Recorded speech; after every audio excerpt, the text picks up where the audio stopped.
สันนิสิงโนอันสถิตแล้วนั่งแต่แก้วแต่ไม้โพตะไหลมาลปิจโยหมู่มารเจิดจากไปทุกด่านดาวมากมันมีสัมโพธิมาการจิตตัดเถิงแล้วปัญญาแก้วชื่อสัพปัญโยได้เป็นโกแก่โลกยอดเยินยานตัดกิเลสมาน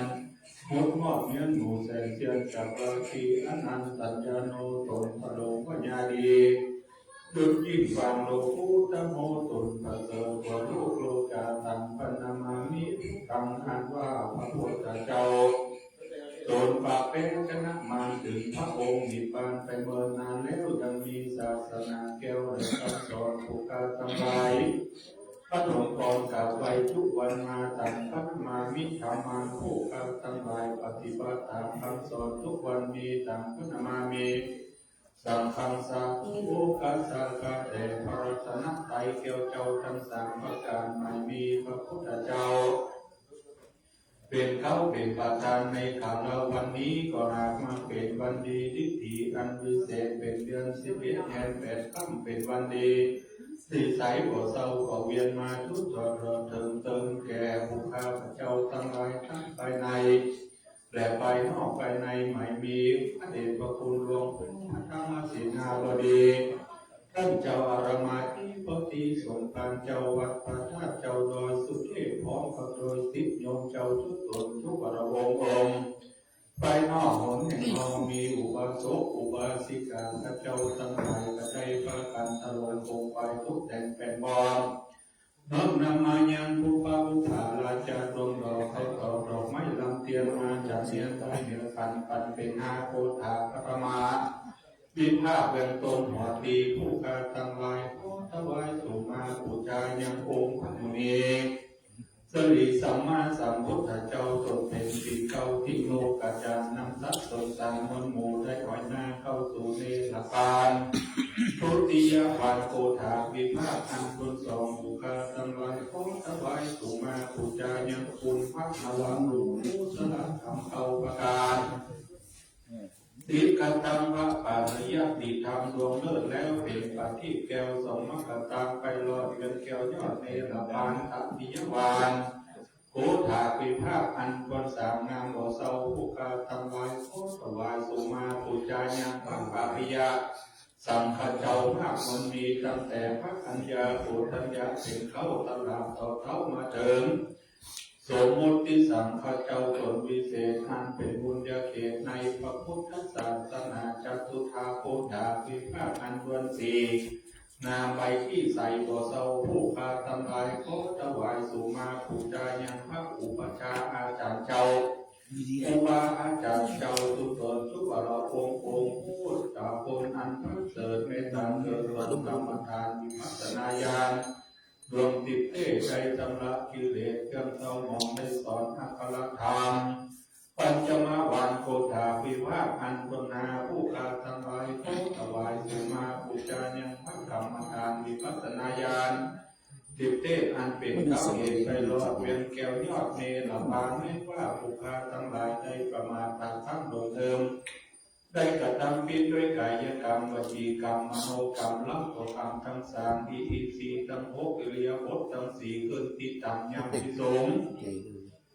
ได้ออกปากเป็นคำประมาทแลกแต่จิตตุบาทวิธีนักแต่ปัจจุบันนาชาตินี้คือหลังตลาดต่อเต้าถึงอเนกชาติบัดนี้จะขออังกา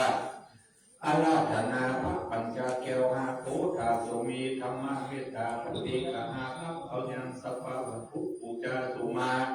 กรรมวันแล้วครับกลายเป็นอัตถิวิปัสโสอโหสิกรรมยติเป็นวิวรณธรรมกรรมอันกายหยาบอันกำลับห้ามแต่ยานหนทางไปสู่จันทร์ฟ้าแต่เนรบางแก่ผู้ข้าทั้งหลายที่ได้มาสู่มาการวะนั้นจุงจะมีเรื่องแต่ดีๆดังบาทคาถาบาลีจะได้วางเวียนเกณฑ์ถวายว่าอาจยโนพันเตอัจฉรมายะถาภะเลยะถามูลเหยะถาอาคุตเลเยมยังพุทธธรรมะสังฆขมัฏฐานังขมัฏฐานะทายกาจาริยสังฆาเตสุปัญจรัตเนสุอติเตวาปัจจุปันเนวาอวิวายติวาระโมวากายเนวาวาจานวามนัสวาปมาทังวา อาคาระวังวาอากาสิมหาทิสวายตากัมมังปฏิปโลมาเตสังโมพันเตพุทธาภิรัตนาปัญจกังอนุกัมปังอุปาทายะอัตตยังอัจจยโตปฏิกังนันโตสัพพังโตสังฆมันโตโนโยโสภะคะวาอะระหังสัมมาสัมพุทโธพระผู้มีพระภาคเจ้านั้นพระองค์ใดเป็นพระอรหันต์ดับเพลิงกิเลสเพลิงทุกข์สิ้นเชิงตรัสรู้ชอบได้โดยพระองค์เองสวากขาโตเยนะภะคะวะตาธัมโมพระธรรมเป็นธรรมอันพระผู้มีพระภาคเจ้าพระองค์ใดตรัสไว้ดีแล้วสุปฏิปันโน โนยัสสะภะคะวะโตสาวกสังโฆพระสงฆ์สาวกของพระผู้มีพระภาคเจ้าพระองค์ใดปฏิบัติดีแล้วตามมะยังภะคะวันตังสัทธัมมังสัสสังฆังอิเมหิสักการะหิยะถาหังโลภิเตหิอภิปูชยามะข้าพเจ้าทั้งหลายขอบูชาอย่างยิ่งซึ่งพระผู้มีพระภาคเจ้าพระองค์นั้นพร้อมทั้งพระธรรมและพระสงฆ์โดยเครื่องสักการะทั้งหลายเหล่านี้อันยกขึ้นตามแล้วสมควรอย่างไรสาธุโนพันเตภะคะวะสุจิราปารินิพุตโตปิข้าแต่พระองค์ผู้เจริญพระผู้มีพระภาคเจ้าแม้ปรินิพพานนานแล้วทรงสร้างบุญนั้นสำเร็จประโยชน์แก่ข้าพเจ้าทั้งหลายปัจฉิมาชนะตานุกรรมปมานัสสะทรงมีพระหฤทัยอนุเคราะห์แก่พวกข้าพเจ้าอันเป็นชนรุ่นหลังอิเมสการะทุกขตาปนาคาลปุเตปฏิปันนาโตขอพระผู้มีพระภาคเจ้าจงรับเครื่องสักการะอันเป็นบรรณาการของคนยากทั้งหลายเหล่านี้อามากังทีฆารตังหิกายะสุขายะเพื่อประโยชน์และความสุขของข้าพเจ้าทั้งหลายตลอดกาลนานเถิดอะระหังสัมมาสัมพุทโธภะคะวาพระผู้มีพระภาคเจ้าเป็นพระอรหันต์ดับเพลิงกิเลสเพลิงทุกข์สิ้นเชิงตรัสรู้ชอบได้โดยพระองค์เองพุทธังภะคะวันตังอภิวาเทมิข้าพเจ้าอภิวาท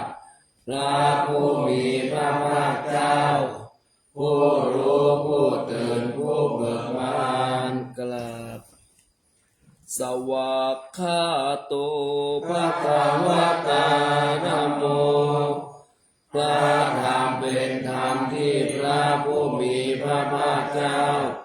ตรัสไว้ดีแล้ว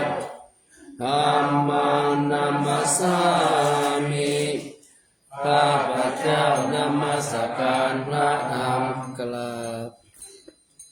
สุปฏิปันโนภะคะวะโตสาวกสังโฆ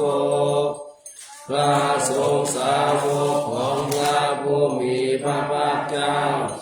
ปฏิบัติดีแล้วสังฆังนามามิข้าพเจ้านอบน้อมพระสงฆ์กราบนะโมตัสสะภะคะวะโตขอนอบน้อมแด่พระผู้มีพระภาคเจ้าพระองค์นั้นอาระหะโตซึ่งเป็นผู้ไกลจากกิเลสสัมมาสัมพุทธัสสะตรัสรู้ชอบได้โดยพระองค์เองนะโมตัสสะภะคะวะโต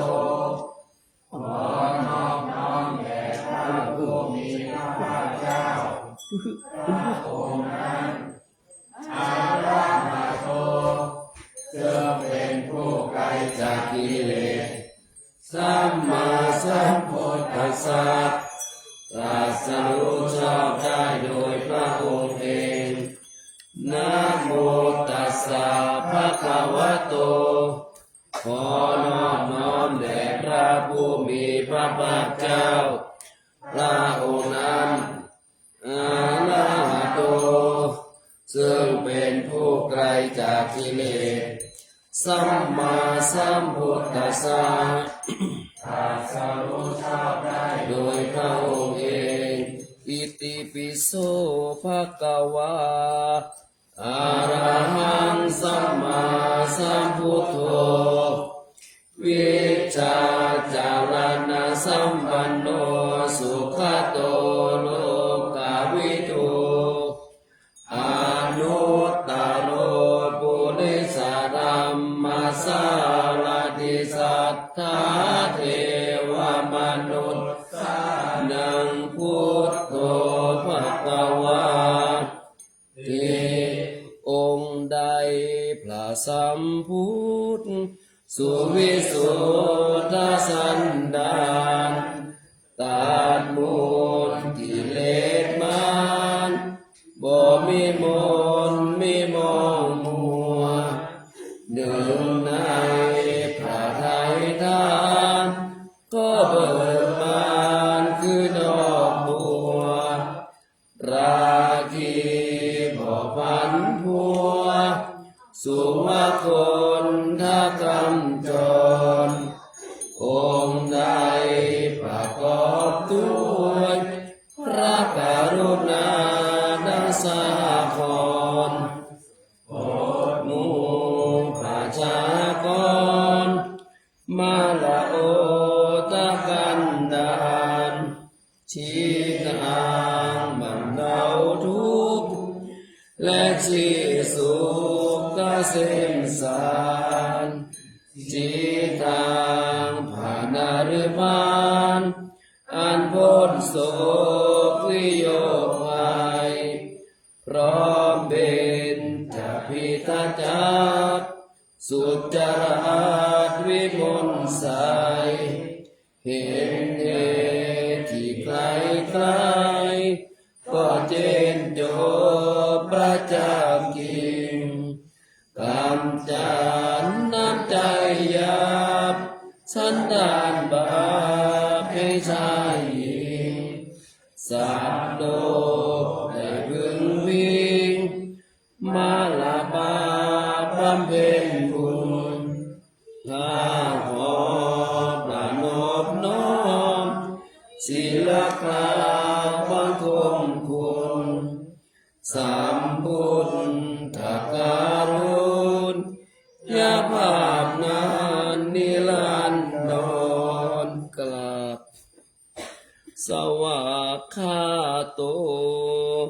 ภะคะวะตาธัมโมสันติติโกอัปปานิโก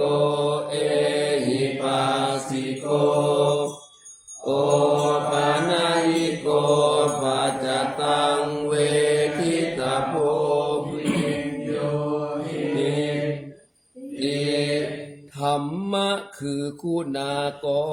รส่วนชอบสาธรดุจดวงประทีปชัชวาล แห่งองค์สมเด็จพระอาจารย์ทรงศาสดานสว่างกระจ่างใจมนทำใดนับโดยมรรคผลเป็นแปดพึ่งโยนต์และก้าวกับท่านนิพพานสมญาณอุดรพิสดารอันเลิศโอฬารพิสุขพิเศษสุขสายอีกทางต้นทางกันไหลนามขนานการขายปฏิบัติปริยัติเป็นสองทางดำเนินดุจครองให้ล่วงลูกบอกอย่างโลกอุดรโดยตรงขอโอดอ่อนอุตมงนกธรรมจำนงโดยจิตและกายวาจากราบสุปฏิปันโนภะคะวะโตสาวกสังโฆโอชุปฏิปันโนภะคะวะโตสาวกสังโฆยะปฏิปันโนภะคะวะโตสาวกสังโฆสามีจิปฏิปันโนภะคะวะโตสาวกสังโฆยะติตังจัตตาริปุริสายุคานิอัตถปุริสาบุคลาเอสะภะคะวะโตสาวกสังโฆอาหุนายโยปาหุนายโยทักขินายโยอัญชลิกาลานิโยอนุตตรังปุญญเกตังโลกัสสติทรงได้สาวกศาสดารับปฏิบัติมาแด่องค์สมเด็จพระกวันเห็นแจ้งจตุสัจสิบบันรู้ทางที่อันระงับและดับทุกภัยโดยเสด็จพระพุทธไตรปัญญาผ่องใสสะอาดและปราดหัวมองค้นหาทางข้าศึกปองบ่มีลำพองด้วยกายและวาจาใจเป็นเนื้อนาบุญอันไทยสารแห่งโลกไทย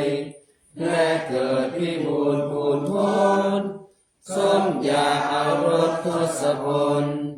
มีคุณอานนท์อเนกนามเรือตราข้าขอนกหมู่พัสราพกทรงคุณานุคุณประดุจจารำพันโดยเดชคุณค่าอภิวันพระไตรรัตน์อุดมกิเลสราชัยจงช่วยขจัดโพยภัยอันตรายใดๆจงดับและกลับเสื่อมสูญกลับบูรพาลสามิพระพุทธคุณังบูรพาลสามิพระธรรมเมตังบูรพาลสามิพระสังฆานังทุกขโรคพยังวิวันใจเยสัพพทุกข์สัพพโศกสัพพโรคสัพพภัยสัพพเคราะห์เสนียดจันไรวิวันใจเยสัพพทานังสัพพลาภังพระมันตุเนพระคันตุสุลกันตุอาคาเนลัสสมิพระพุทธคุณังอาคาเนรัสสมิพระธรรมเมตังอาคาเนรัสสมิพระสังฆานังทุกขโรคพยังวิวันชัยเยสัพพ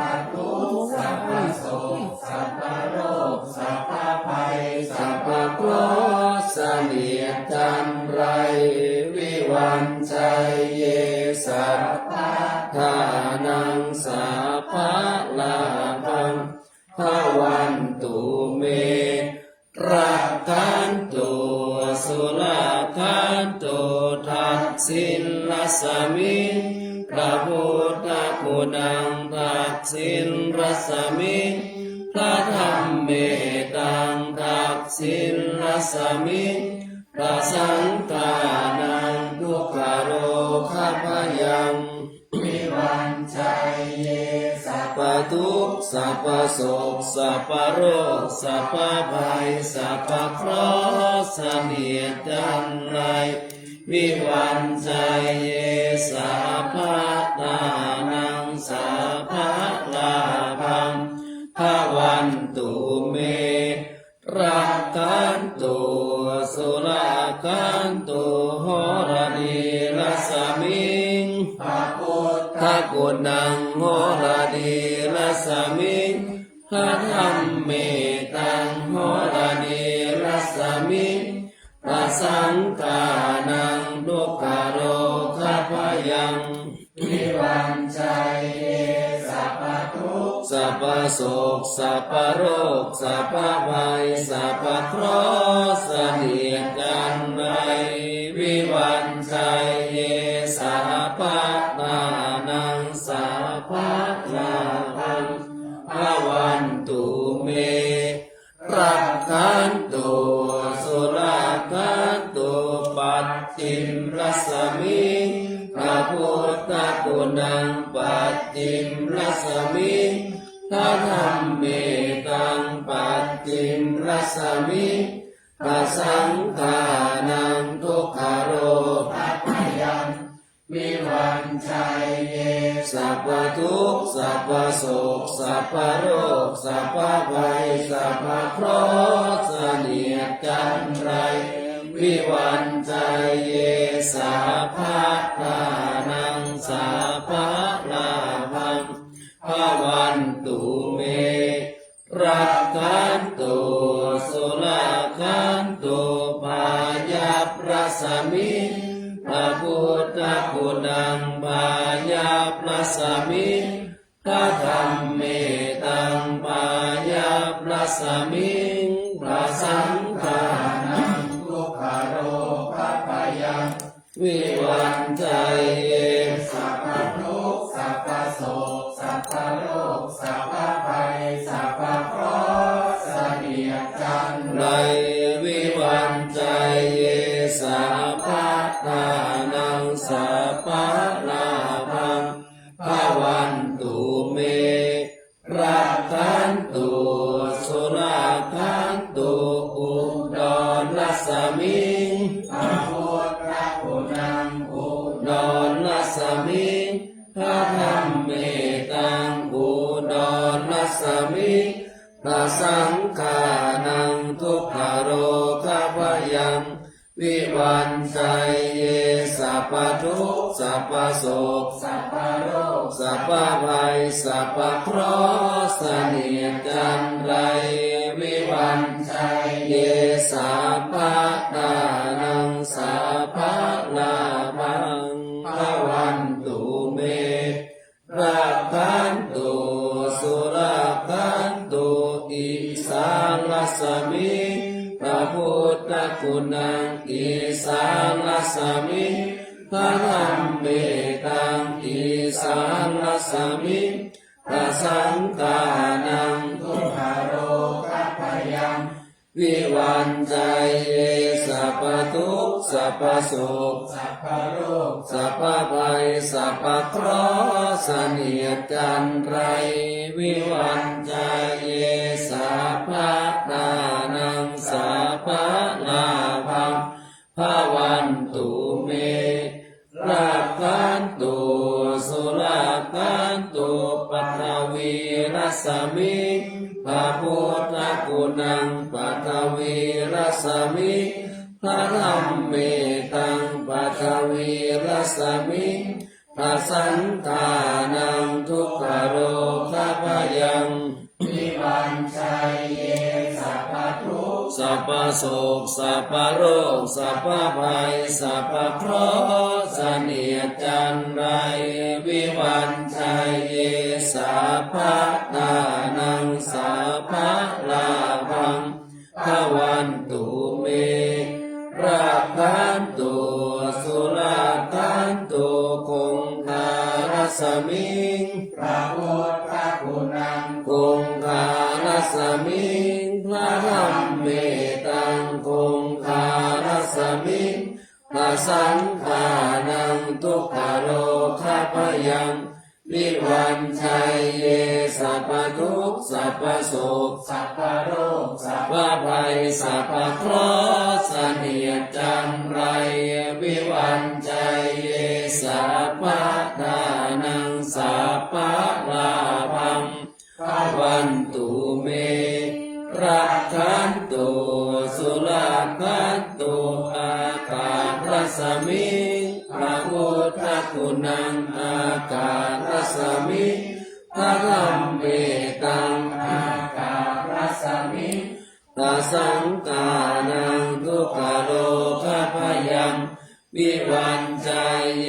สัพพทุกข์สัพพโศกสัพพโรคสัพพภัยสัพพเคราะห์เสนียดจันไรวิวันชัยเยสัพพทานังสัพพลาภังภวันตุเมรักขันตุ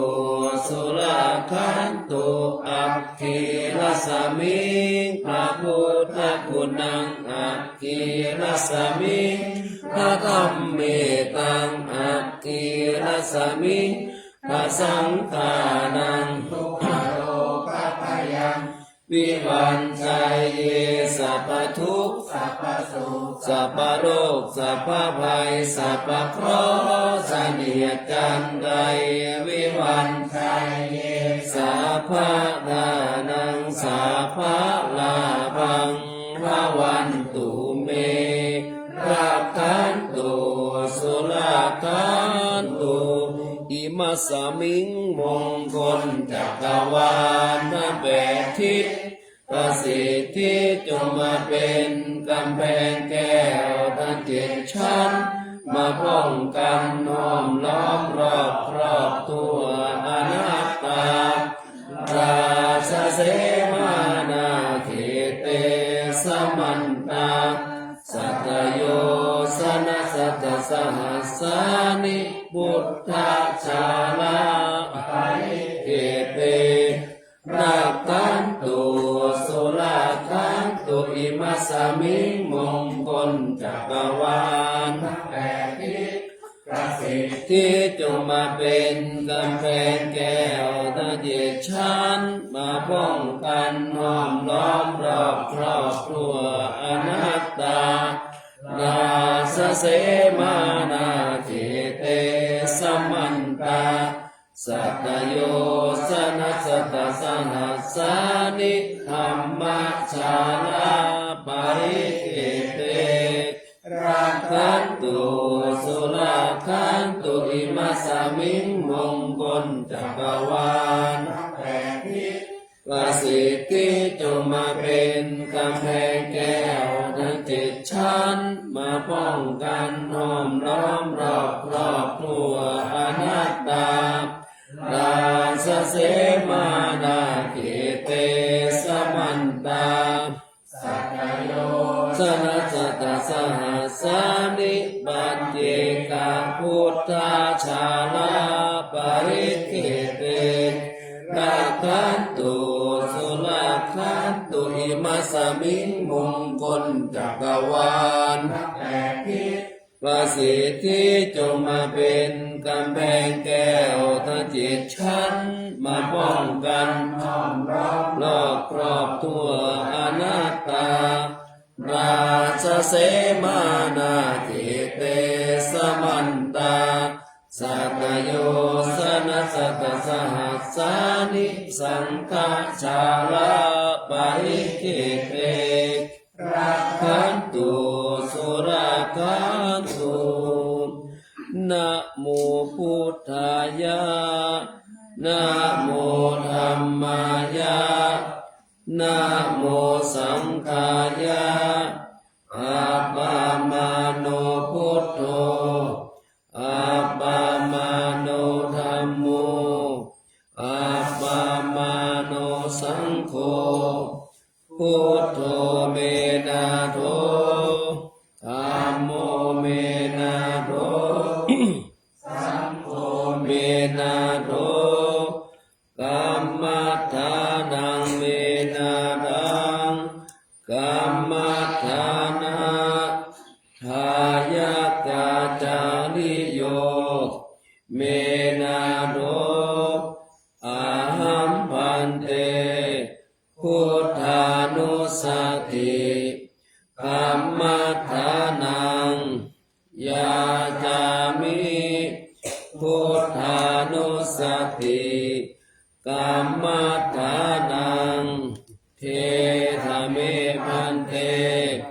อาหัมพันเตธัมมานุสติกัมมัฏฐานังยาจามิธัมมานุสติกัมมัฏฐานังเทธะเมพันเตอาหัมพันเตสังฆานุสติกัมมัฏฐานังยาจามิสังฆานุสติกัมมัฏฐานังเทธะเมพันเต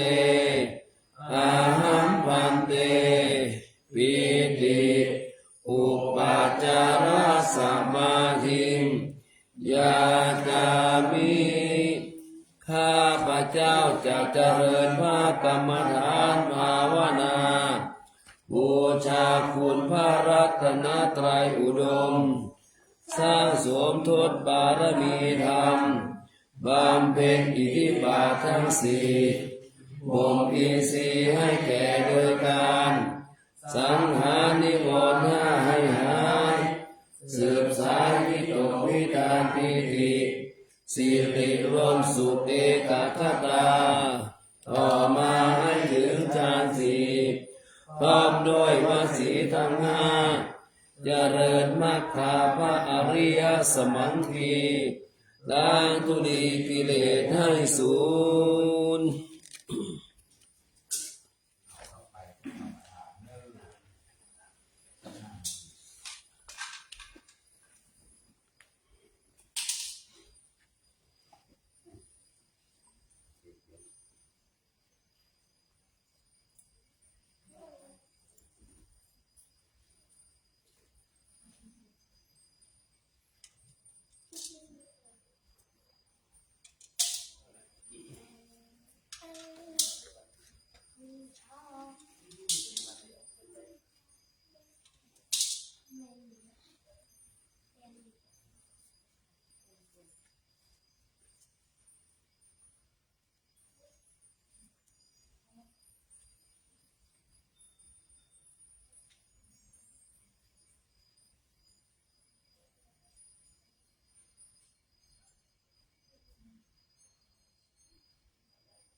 ตายด้วยกันทั้งหมดทั้งสิ้นอเวราหุตุขอจงอย่าได้มีเวรต่อกันและกันเลยอาพยาปัชชาหุตุขอจงอย่าได้เบียดเบียนซึ่งกันและกันเลยอานิพาหุตุขอจงพากันอยู่เป็นสุขอย่ามีทุกข์เลยสุขีอัตตานังปริหารันตุขอจงรักษาตนของตนให้เป็นสุขเถิดสัพเพสัตตาอันว่าสัตว์ทั้งหลายทั้งปวงที่เป็นเพื่อนทุกข์เกิดแก่เจ็บตายด้วยกันทั้งหมดทั้งสิ้นกามมาทุกขาปะมูลจันตุขอจงได้มีความพ้นทุกข์เถิดสาดาธรรมาหิเราไม่ล่วงพ้นความแก่ชราไปได้พยาธิธรรมาหิเราไม่ล่วงพ้นความเจ็บไข้ไปได้มาลานาธรรมาหิเราไม่ล่วงพ้นความตายไปได้สัพเพสัตตาอันว่าสัตว์ทั้งหลายทั้งปวงที่เป็นเพื่อนทุกข์เกิดแก่เจ็บตายด้วยกันทั้งหมดทั้งสิ้นกามมาสกามีกรรมเป็นของตัวกามมาทายาทามีกรรมเป็นมรดกกามมาโยนีมีกรรมเป็นกำเนิดกามมาพันธุมีกรรมเป็นพวกพ้องกามมาปฏิสารนามีกรรมเป็นที่พึ่งอาศัยอย่างกรรมังกลิสามิได้ทำกรรมอันใดไว้การลายานังวาดีก็ตามปาปะกังวาชั่วก็ตามตัสสะทายาดาเขาทั้งหลายเหล่านั้นภาวิสามิจะได้รับผลกรรมนั้นแลอิตังตานากัมมังนิพพานาปัจจายโยโหตุโนนิจจังอิทังศีลกัมมังนิพพานาปัจจายโยโหตุโนนิจจังอิทังภาวนากัมมังนิพพานาปัจจายโยโหตุโนนิจจังยังกินจิตกัมมังสัพเพหิกาเตหิกาตังปุญญังโนอนุโมทันตุสุนันตุพุทโธเยเตวะอัสสมิทาเนอาทิกาตาทิกายุกาสัตตาหุตุสัพพสัตตานังสุขิอัตตานังปารินานันตุมาตาปิตาสุขิตาหุนตุทุกขะปะมุญจันตุสัพเพยตากาสุขิตาหุนตุทุกขะปะมุญจันตุสัพเพอายตากาสุขิตาหุนตุทุกขะปะมุญจันตุสัพเพทิสาสัพเพยัคขาสัพเพเปตาสุขิตาหุนตุทุกขะปะมุญจันตุสัพเพนัคขตาสุขิตาหุนตุทุกขะปะมุญจันตุสัพเพเตวาสุขิตาหุนตุทุกขะปะมุญจันตุสัพเพอาจาริโยปัสสายาสุขิตาหุนตุทุกขะปะมุญจันตุสัพพะสัพพตินังสามิจัตตุโววันธามิพุทธังสัพพังเมโตสังฆามาธาเมพันเตวันธามิธัมมังสัพพังเมโตสังฆามาธาเม พันเตวันทามิสังฆังสัพพังเมโตสังฆามาทาเมพันเตวันทามิคุรุอุปัชฌายาจาริเยสัพพังเมโตสังฆามาทาเมพันเตวันทามิกัมมัฏฐานาสัพพังเมโตสังฆามาทาเมพันเตวันทามิอาลาเมภัทธาสีมายังสัพพังเมโตสังฆามาทาเมพันเตวันทามิเจติยังสัพพังสัพพัทธาเยโสปฏิทิตาสานินาตตุมหาภูติพุทธานุปังสักกาลังสัตตานาคาโลเกเทวาโลเกพระมโลเกสัมพุติเปลังกาดิเปสาลิลาตาตุโยเกสาตาตุโยกาลังหันตาตาตุโยติติยังกันทากุติจาตุลาสิติสาเสธรรมขันเดสัพเพสัมปาราเจติยังหังวันตามิสัพพะโสกราบหนึ่ง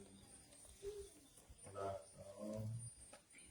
กราบสามกราบหนึ่งกราบสองกราบสาม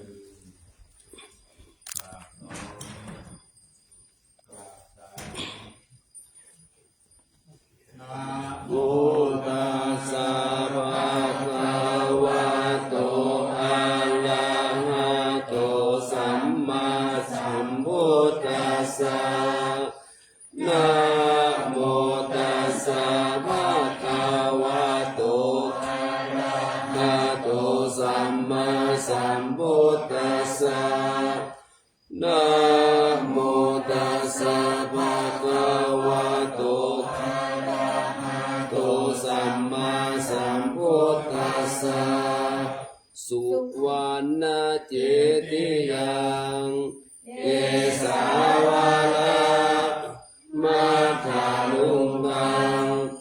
วาลัญญาคาตุงสุเทวานามกังนาลาเดเวหิสัพพะปุสิกังอาหังวันทามิสัพพะทาปัญญาวาอาสามิเอวะจันทิมาอิวะทารายังปิตากาตาเยสาสนานิยานิเกติโมฆะปะธรรมวารังอาปายานิวารานังอาลังสัทธาโสปานัง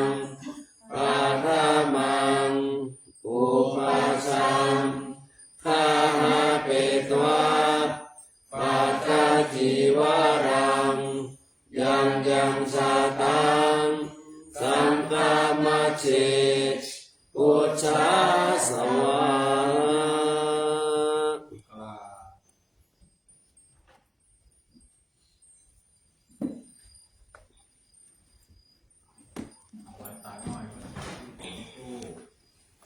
วันทามิพันเตสัพพังอาปาราคังคามาคามิพันเตมายากาตัมบุญยังสามินาอานุโมทิตังปันสามินากาตัมบุญยังไมหังคาตาปังสาธุสาธุอนุโมทามิ สัพพะพุทธานุภาเวนะสัพพะธัมมานุภาเวนะสัพพะสังฆานุภาเวนะสัทธาสุติภาวันตุเตจัตตารโอธรรมาวัฏันติอายุวันโนสุขังภะลา สาธุสาธุ เจริญสุข